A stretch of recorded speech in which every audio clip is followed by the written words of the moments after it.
এই ছোট ছোট মাছগুলো কিন্তু বড় বড় মাছের স্বাদকেও হার মানিয়ে দেয়।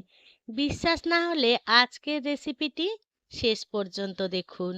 ইলিশ ভেটকি মাছের পাতুরি তো অনেক খেয়েছেন, কিন্তু কখনো কি কলাপাতায় কাঁচকি মাছের পাতুরি ট্রাই করেছেন? কলাপাতার মোড়া সেই চেনা সুবাস আর সর্ষের ঝাঁঝালো স্বাদে এই ছোট কাঁচকি মাছের পাতুরি গরম ভাতের সাথে জাস্ট অমৃত। আমি খুব সহজ উপায়ে দেখাবো রেসিপিটি। একদম ঝামেলা ছাড়া কম উপকরণে এমন রেসিপি তৈরি হবে যা একবার খেলে বাড়ির সবাই কিন্তু বানানোর জন্য বারবার আবদার করবে। আর যেদিনকে এই রেসিপিটি বানাবেন এর সুগন্ধে তো পুরো ভাতটাই খাওয়া হয়ে যাবে, এটা কিন্তু আমি কথা দিচ্ছি। অনেকেই ভাবেন ছোট মাছ পাতুরিতে গলে যাবে, কিন্তু আজ আমি আপনাদের সাথে এমন কিছু সিক্রেট টিপস শেয়ার করব যা মাছের একটা টুকরোও ভাঙবে না। আর এই ছোট মাছের এমন স্বাদ হয় যে আপনার জিভে লেগে থাকবে বেশ কয়েকদিন। তাই রেসিপিটি একেবারে স্কিপ করে দেখো না কিন্তু বন্ধুরা, তাহলে আসল স্বাদটা মিস হয়ে যাবে। নমস্কার বন্ধুরা, ইজি কুক চ্যানেলে আপনাদের সবাইকে স্বাগত জানাই। চলুন শুরু করছি। এই দারুণ স্বাদের কাঁচকি মাছের ভাপা রেসিপিটি বানানোর জন্য আমি এখানে 500 গ্রাম কাঁচকি মাছ নিয়ে নিয়েছি। অফ ক্যামেরায় মাছগুলোকে বেশ ভালো করে বেছে নিয়েছিলাম আর জল পাল্টে পাল্টে ধুয়ে পরিষ্কার করে নিয়েছি আর একটা ঝুড়িতে রেখে দিয়েছি, যাতে এক্সট্রা জলগুলো হয় সেগুলো বেরিয়ে যাবে।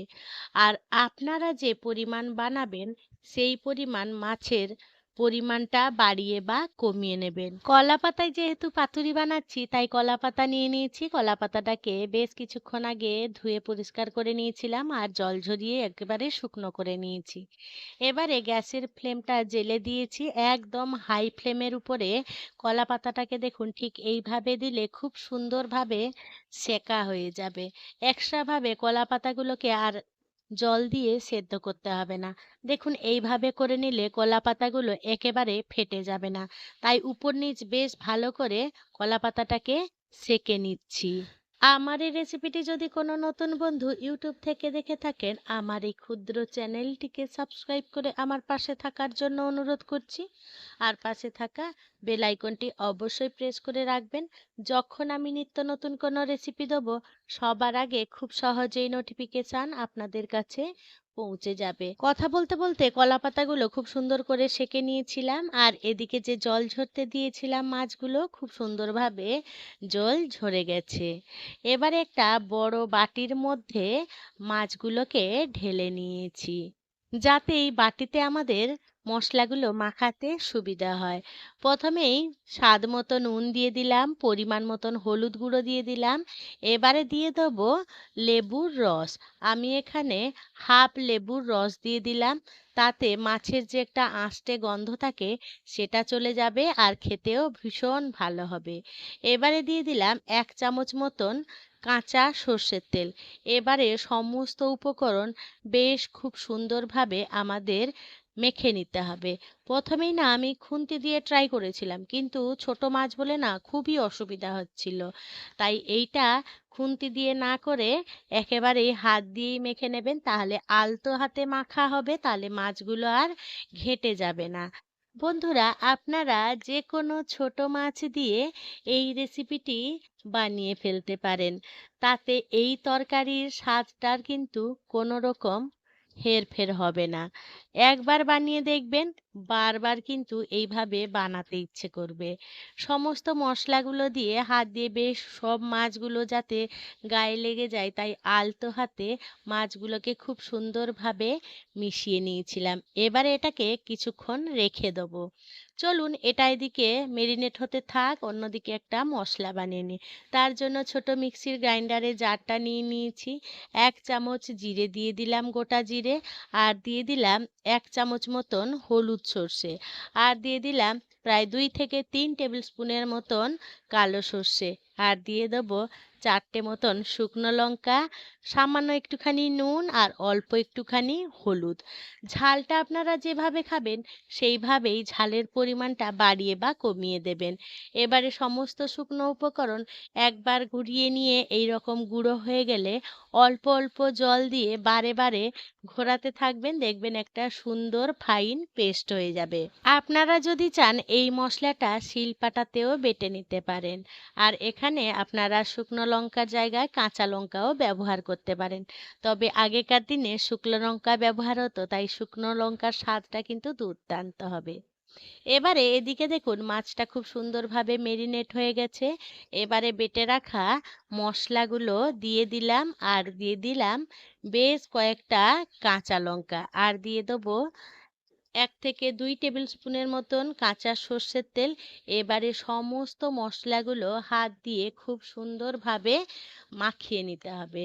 এখানে অবশ্যই খেয়াল রাখবেন যাতে সমস্ত মাছের গায়ে যেন মশলাগুলো খুব সুন্দরভাবে লেগে থাকে। আর একটু আলতো হাতে করে মাখবেন, যেহেতু এগুলো খুবই ছোট মাছ, তাই একটু সাবধানে আর যত্ন সহকারে মাছগুলোকে মেখে নিতে হবে। আপনারা এখানে অবশ্যই বুঝতে পারছেন যে মশলাটা কত পরিমাণে নিতে হবে। মশলাগুলো ঠিক এইভাবেই নিতে হবে যাতে সমস্ত মাছের গায়ে সুন্দরভাবে লেগে থাকে। আর এই মশলার যে ঝাঁঝালো গন্ধটা, সেটা ভীষণভাবে এই তরকারির স্বাদটাকে বাড়িয়ে দেবে। দেখুন মাছগুলো মেরিনেট করে 10 মিনিটের মতন রেখে দিতে হবে। এবারে 10 মিনিট পর ফিরে এলাম। দেখুন কলা পাতাটাকে বেশ সুন্দর করে আবারও মুছে নিয়েছি আর এইরকম পেতে নিয়েছি। এবারে মাছগুলোকে মাঝ বরাবর এই কলা পাতার উপরে ঢেলে দেবো। বন্ধুরা, আপনাদের হাতের কাছে যদি ছোট মাছ না থাকে আর এই রেসিপিটি খেতে ইচ্ছে করে, তাহলে যে কোনো বড় মাছের পেটি নিয়ে নেবেন আর সেগুলোকে ছোট ছোট করে কেটে নেবেন। আর সেই পিসগুলোকে এই সব উপকরণ দিয়ে মেখে ঠিক এই পদ্ধতিতে রান্না করবেন, তার স্বাদও মুখে লেগে থাকার মতো হবে। মেখে রাখা সমস্ত মাছগুলোকে দেখুন কলা পাতায় নিয়ে নিয়েছিলাম। এবারে একটা খুন্তি দিয়ে খুব সুন্দরভাবে একটা শেপ দিয়ে নেব। একদম বেশি লেয়ারটা মোটা করব না, দেখুন ঠিক এইভাবেই লেয়ারটা দিয়ে নেব। আর উপর থেকে ছড়িয়ে দেব কাঁচা সর্ষের তেল। এবারে কলা পাতাটাকে দেখুন ঠিক এইভাবেই ফোল্ড করে নিতে হবে। এটা কিন্তু খুবই সাবধানে করবেন। আর কলা পাতাটা যেহেতু সেকা হয়েছে, তাই কলা পাতাটা একেবারেই ফেটে যাবে না। আমি এই রকম আরো একটা কলা পাতা দিয়ে এই পাতুরিটাকে আবারও ফোল্ড করে নেব। এইভাবে 2-3টে কলা পাতা দিয়ে কিন্তু আমাদের পাতুরিটাকে বেশ সুন্দরভাবে ফোল্ড করে নিতে হবে। আগেটা ঠিক যেভাবে করলাম, অন্য আরেকটা কলা পাতা দিয়ে ঠিক উল্টোটা ভাবেই করে নেব। তাতে এই মাছগুলো বেরিয়ে যাবে না আর পাতুরিটা বেশ সিকিওর থাকবে। দেখুন আমি এরকম 2-3টে কলা পাতা দিয়ে এইভাবেই পাতুরিটাকে কভার করে দিয়েছিলাম। এবারে দেখুন একটা সুতো দিয়ে বেঁধেও নিয়েছি। মদ্দা কথা হলো কলা পাতাগুলো যাতে খুলে না যায়, সেই জন্য আমাদের এইভাবেই সিকিওর করে নিতে হবে। এবারে চলুন পাতুরিটা ভাজার ব্যবস্থা করি। তার জন্য দেখুন এই রকম আমি একটা ফ্রাইং প্যান নিয়ে নিয়েছি। তো তাতে তেল ছড়িয়ে দিলাম, এই কলা পাতাগুলো যাতে এই কড়াইতে না লেগে যায় সেই জন্য একটু তেলও দিতে হবে। এবারে দেখুন প্যানটা বেশ একটু গরম হয়ে এসেছে। এবারে সাবধানে পাতুরিটাকে খুব সুন্দরভাবে রেখে দেবো।